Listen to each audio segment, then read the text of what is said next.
Allie, I love The Great Gatsby. My best friend, Tegan Potts, said as she did a two-step through Feast for the Eyes, the bookshop she'd recently inherited from her Aunt Marigold. Love, love, love it. Glad to hear it. I just finished straightening up the reading nook located at the back left of the store, because the beanbags and comfy armchairs had all been askew. Now I was intent on organizing the items on the pegboard behind the sales counter. That was where we posted notes to one another, like, "Out of The Mystery of the Blue Train," or "Need 3 copies of The Diva Goes Overboard." Once the issues were handled, the notes were tossed in the trash. I love the history. She skirted the year-round book tree, decorated with miniature book ornaments, and disappeared down the mystery aisle to pull books from the shelves. Though the bookshop wasn't huge, her voice became muffled. And the glamour. What about the story? I teased. The story's good. Though my full-time career was working as a caterer and baker, delivering tasty treats to the good people of Bramblewood, I had inherited a small percentage of the bookstore, so I helped out my pal whenever my baking and deliveries were done.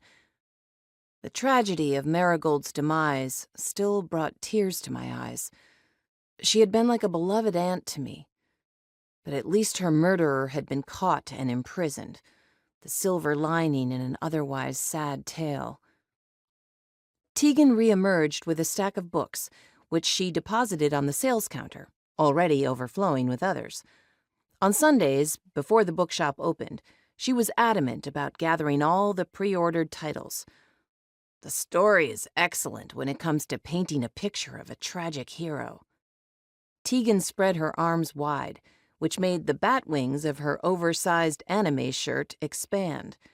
She reminded me of a bird about to take flight. A very tiny bird. She was a good 3 inches shorter than me. After all, Gatsby brings about his own downfall. True. I began to tag the books using the list Tegan had prepared. Fitzgerald tried to portray Gatsby as a perfect person, but his imperfections were clearly evident. And let's face it, Gatsby shouldn't have cared for Daisy so much. He shouldn't have built his whole world around the possibility of her return.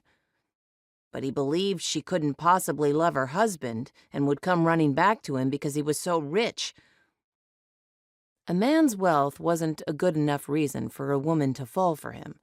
Character mattered, as did kindness. As if reading my mind, Darcy, my tuxedo cat, emerged from the office, which abutted the storage room, leapt onto the shop's desk beneath the pegboard, and swished his tail.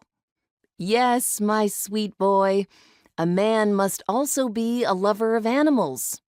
I kissed his nose.